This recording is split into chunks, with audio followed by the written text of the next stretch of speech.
pada tahun 2008, apabila dunia pertama kali mendengar tentang projek bercita-cita tinggi CERN untuk melancarkan Large Hadron Collider, ramai orang dicengkam oleh ketakutan dan kebimbangan.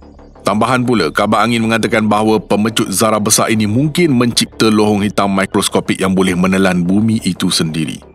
Dunia kian resah. Malah ada yang memfailkan saman untuk menghentikan pelancaran LHC. Dalam video ini, Astrolab akan meneroka apa yang berlaku kepada situasi ini selepas penghentam zarah ini dilancarkan. Adakah terdapat risiko sebenar untuk mencipta lohong hitam di planet kita? Dan jika lohong hitam mikro benar-benar muncul, apakah ancaman yang akan ditimbulkannya kepada dunia kita?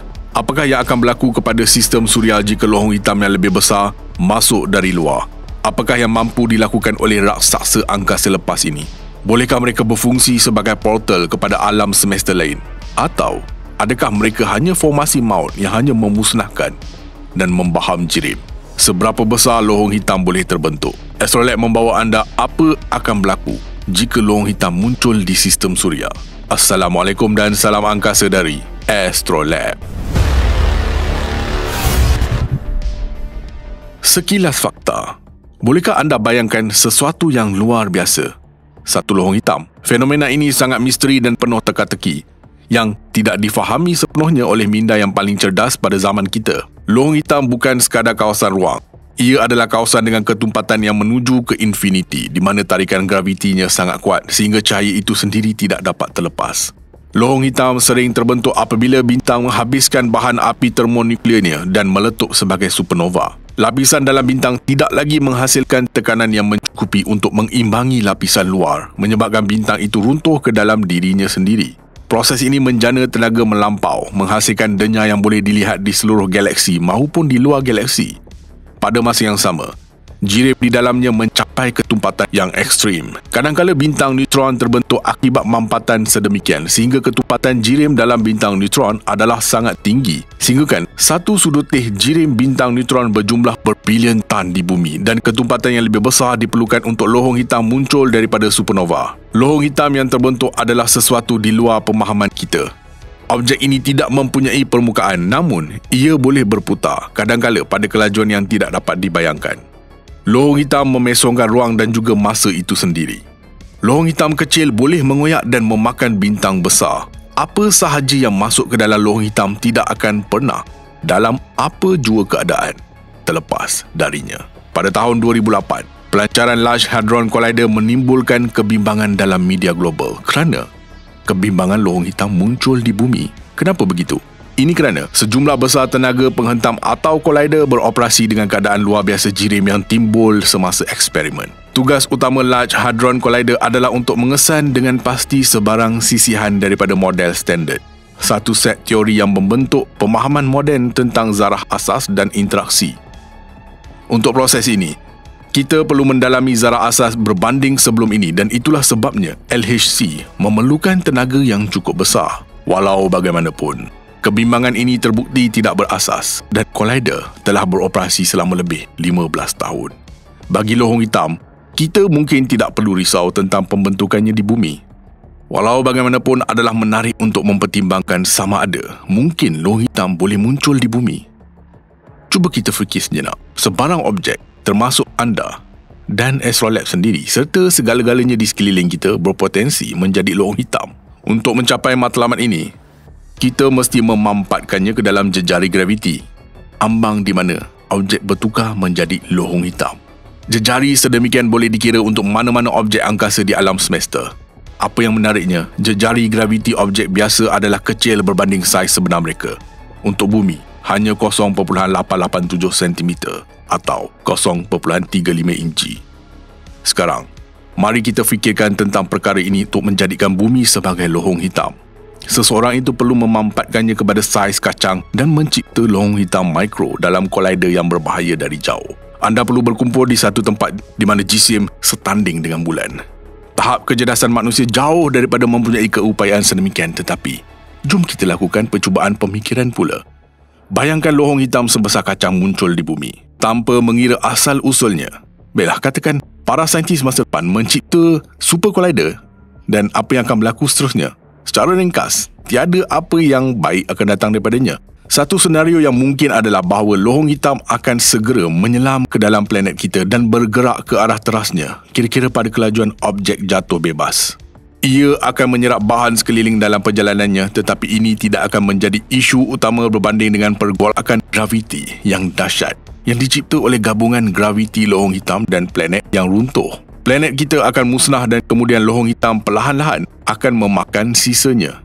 Setelah sekian lama, sistem ini mungkin stabil membentuk sesuatu seperti donat, serupa dengan gegelang Zuhal tetapi dengan lohong hitam di tengah-tengahnya. Cuba kita fikir di luar kotak fikiran. Bayangkan lohong hitam tulen, bukan tiruan dan bukan mikroskopik yang muncul dalam sistem suria kita. Anda mungkin tertanya, bagaimana ini boleh berlaku? Jawapannya terletak pada hipotesis lohong hitam yang mengembara.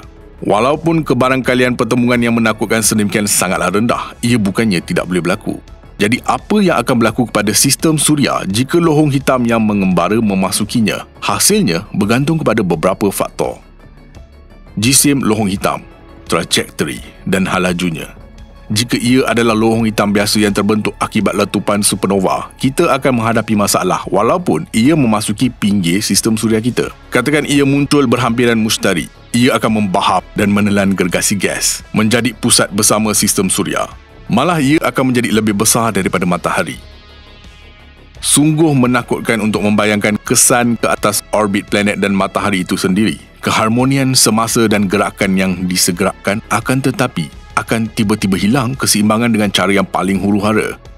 Dan bagaimana dengan bumi? Adakah ia terbakar apabila terlalu dekat dengan matahari atau berlanggar dengan planet marih? Atau mungkin anda terpelanting ke angkasa lepas? Semua senario adalah mengerikan dan hasil positif adalah hampir mustahil. Baiklah, kini kita sudah tahu tentang kuasa besar lohong hitam untuk menyerap segala sesuatu jirim. Tetapi apa yang ada di dalam lohong hitam? Apa yang berlaku kepada jirim itu sebaik sahaja ia masuk?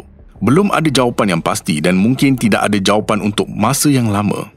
Isunya bukan sekadar jarak yang menjangkau ribuan tahun cahaya. Masalahnya juga terletak pada hakikat bahawa sebarang mesin penyelidikan yang dihantar ke sana akan hilang begitu sahaja tanpa jejak. Bukan sahaja ia tidak akan kembali, tetapi ia juga tidak akan dapat menghantar sebarang isyarat walaupun satu kuantum. Dan sudah tentu, tiada siapa yang akan menghantar manusia ke dalam lohong hitam. Ini berkemungkinan akan sentiasa kekal sebagai subjek science fiction dan eksperimen pemikiran. Tetapi jika peristiwa ini benar-benar berlaku, mengapa kita tak lakukan eksperimen itu sekarang? Apakah perasaan atau situasi seseorang jika mereka jatuh ke dalam lohong hitam? Apabila seseorang menghampiri lohong hitam, pandangan mereka akan menjadi semakin gelap. Pada satu ketika, pengembara ini akan mencapai sfera foton. Ini adalah orbit unik di mana foton cahaya belum lagi jatuh ke dalam lohong hitam.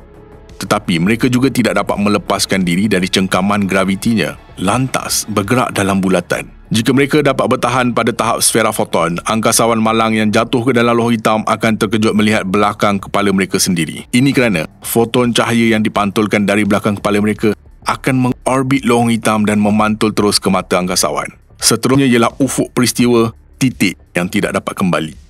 Angkasawan yang bergerak ke arah ketunggalan, tempat di tengah-tengah lohong hitam di mana ketumpatan jirim menjadi tidak terhingga. Malah hukum fizik berubah dengan begitu banyak sekali sehingga masa dan ruang menjadi sesuatu yang berbeza sama sekali. Angkasawan akan melihat bahawa alam semesta di belakang mereka seolah-olah menguncup, akhirnya berubah menjadi satu titik. Bukan itu sahaja, pada satu ketika, orang itu akan mula berasa sakit. Apabila angkasawan semakin hampir dengan pusat black holes, daya pasang surut akan semakin menjejaskan badan mereka.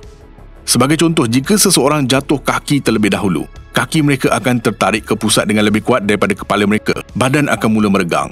Kesan ini akan seragam di seluruh badan. Badan meregang sama seperti spaghetti. Proses ini sebenarnya agak menyeramkan. Malah telah dicipta istilah saintifik untuknya yang dipanggil spaghettifikasi. Angkasawan yang malang itu akan mati lama sebelum mencapai titik ketunggalan. Dalam jenis lohong hitam yang jarang ditemui, akan ada peluang untuk hidup sehingga saat itu dan secara peribadi merasakan apa yang dimaksudkan untuk memasuki pusat lohong hitam. Kemungkinan besar ini akan menjadi perkara terakhir yang akan dialami oleh penguji sedemikian. Tiada siapa yang benar-benar tahu apa itu ketunggalan dan bagaimana ia akan menjejaskan badan angkasawan. Ia mungkin akan dimusnahkan dengan cara yang paling kejam, terkoyak dan kemudian dipecahkan kepada molekul. Walau bagaimanapun, terdapat hipotesis bahawa lohong hitam sebenarnya boleh berfungsi sebagai portal dalam ruang dan masa. Menariknya, hipotesis ini sesuai dengan hukum fizik dan tidak langsung bercanggah dengannya. Satu perkara yang pasti, lohong hitam adalah tempat yang belum diterokai, berbahaya dan kemungkinan besar membawa maut. Tapi jika lohong hitam adalah seperti pemangsa, ini menimbulkan persoalan yang menarik. Adakah lohong hitam mempunyai sesuatu yang perlu ditakuti dan adakah ia bersifat kekal? Lohong hitam boleh wujud selama berbilion-bilion tahun. Kitaran hidup mereka bergantung pada jisim mereka dan proses yang dipanggil radiasi Hawking. Fenomena yang menarik ini bukan sahaja tidak memberikan jawapan kepada soalan tetapi sebaliknya menimbulkan persoalan baru. Sehingga tahun 1974, saintis percaya bahawa lohong hitam tidak dapat mengeluarkan apa-apa kerana gravitinya yang sangat besar. Bagaimanapun, Hawking menunjukkan bahawa lohong hitam boleh mengeluarkan radiasi.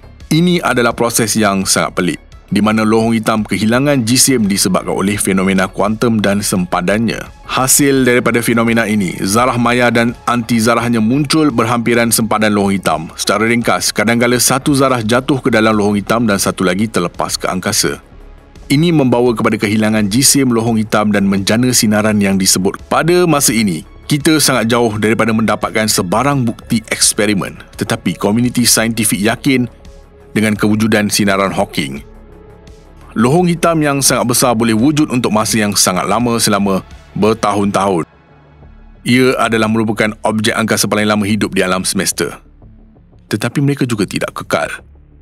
Jom kembali kepada idea yang menunjukkan bahawa lohong hitam sebenarnya boleh menjadi portal ke kawasan lain angkasa atau alam semesta lain. Malah terdapat hipotesis bahawa lohong hitam boleh mencipta apa yang dipanggil lohong cecacing yang boleh digunakan seseorang untuk bergerak lebih pantas daripada kelajuan cahaya. Ini bukan disebabkan oleh pelanggaran hukum fizik, tetapi lebih kepada multidimensi alam semesta. Untuk memahami prinsip ini, kita ambil contoh yang paling jelas. Bayangkan sehelai kertas dengan dua titik di hujung yang bertentangan. Untuk bergerak dari satu titik ke titik satu lagi, anda perlu merentasi keseluruhan helaian.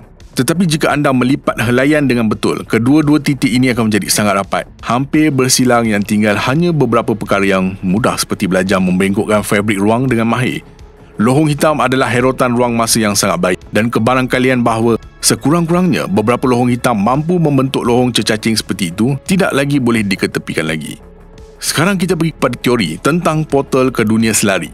Graviti lohong hitam adalah sangat besar dan sering tertumpu di kawasan ruang yang sangat kecil, yang membawa kepada kesan menakjubkan yang telah kita bincangkan. Ia adalah kepercayaan umum bahawa lohong hitam adalah sebab utama bagi pembentukan lingkaran galaksi. Ini kerana lohong hitam yang besar menarik dan menahan jirim di sekelilingnya kerana gravitinya. Bolehkah anda bayangkan daya graviti ini mampu menahan seluruh galaksi di orbit? Sudah tentu ini tidak berlaku. Malah lohong hitam yang paling besar kehilangan kuasanya pada jarak yang begitu besar. Sesuatu yang lain menyebabkan galaksi ini menjadi lingkaran.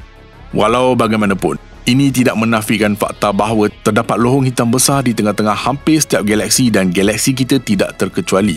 Terdapat juga lohong hitam yang sangat besar di tengah-tengah bima sakti kita. Ia terletak sangat jauh, 26,000 tahun cahaya dari sistem suria dalam buruj Sagittarius. Ia digelar Sagittarius A. Walaupun menjadi sangat besar, ia tidak mendatangkan bahaya kepada kita. Kita sering bercakap tentang betapa besarnya lohong hitam, berapa banyak bahan yang telah ditelan oleh raksasa angkasa ini setakat ini. Mungkin ia jauh lebih berat daripada semua jirim jika digabungkan di alam semesta. Sebenarnya, secara hakikatnya ia belum lagi melepasi tahap tersebut. Tetapi ia juga bukan jumlah yang kecil. Menurut penyelidikan baru-baru ini, kira-kira 1% daripada semua jirim baryonik biasa terkandung dalam lohong hitam jisim bintang. Dari segi saintifik, ini bermakna dalam setiap megaparsek padu ruang, 1 megaparsek bersamaan dengan 1000 parsek atau 3.26 juta tahun cahaya. Di alam semesta kita terdapat kira-kira 50 juta lohong hitam dengan jisim suria. Untuk memberi anda gambaran tentang saiz besar yang boleh dicapai, jom kita lihat 3 lohong hitam supermasif yang diketahui. Bayangkan sebuah galaksi elips yang luas dengan relau angkasa sebenar di tengahnya. Messier 87 dengan teras yang menjana sinaran yang sangat berkuasa merangkumi seluruh galaksi dan menjangkau jauh melampaui sempadannya. Tetapi ada fakta menarik di sebaliknya. Aliran sinaran ini bukan sekadar fenomena rawak. Malah ia adalah hasil daripada lohong hitam supermasif yang terletak di pusat galaksi, menjadikan terasnya begitu aktif. Bagaimanakah ia berfungsi? lohong hitam supermasif menyerap sejumlah besar jirim yang mengorbit di sekelilingnya berputar pada kelajuan yang luar biasa. Jirim memanas sehingga suhu tinggi yang tidak dapat dibayangkan. Proses ini menghasilkan aliran radiasi yang kuat termasuk pelepasan gamma dan sinar X. Terdapat lebih banyak lagi selain sinaran, lohong hitam menghasilkan jet relativistik, aliran plasma yang dikeluarkan dari teras galaksi. Dipanggil relativistik kerana jirim yang terkandung di dalamnya bergerak pada kelajuan yang lebih dekat dengan kelajuan cahaya. Jet itu membentang pada jarak yang sangat besar iaitu pada sekurang-kurangnya 4,900 tahun cahaya. Jisim Messier 87 ialah supergegasi lohong hitam yang dianggarkan sekitar 6.5 bilion jisim matahari kita. TON 618 jauh lebih dahsyat, saiznya luar biasa. Mungkin pusat galaksi menyembunyikan satu lohong hitam gergasi mengumpil awan gas panas yang besar membentuk cakra tokokan di sekelilingnya. Berbilion tahun lamanya reaktor besar ini telah mengumpul sejumlah besar jirim secara beransur-ansur meningkatkan jisimnya kepada 66 bilion kali lebih besar daripada jisim matahari kita. Fenomena ini sangat kuat dan besar sehingga saintis mencipta istilah khas untuk menandakannya. Kuasa, daripada perkataan kuasi stella dan sumber radio. Kuasa dianggap sebagai objek paling bahaya di alam semesta. Pada masa yang sama, ia sangat mempesonakan. Lagipun kuasa bersinar sangat terang sehingga kan muncul gerhana di galaksi di mana ia berada. Dengan kemajuan teknologi penyelidikan angkasa lepas, kita dapat memerhatikan fenomena yang mengagumkan ini. Walaupun ia adalah sejauh 10.37 bilion tahun cahaya, raksasa kosmik ini adalah 140 trilion kali ganda lebih bercahaya daripada matahari yang sering kita lihat. Carta angkasa kita yang terbesar dan paling terang berakhir dengan raksasa yang benar-benar besar yang ditemui baru-baru ini semasa salah satu misi program SDSS.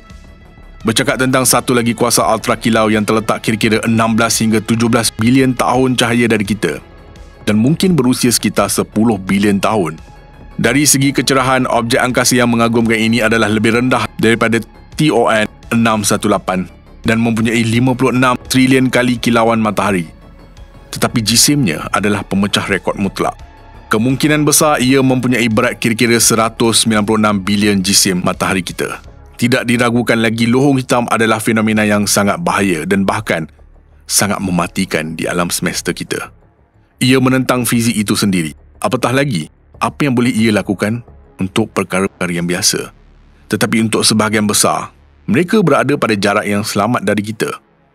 Kita dengan tenang dapat memerhati dan kaji raksasa ini bagi memahami lebih banyak rahsia alam semesta yang menakjubkan. Apa pendapat anda? Jangan lupa like, komen, share dan subscribe. Astrolab signing off from space.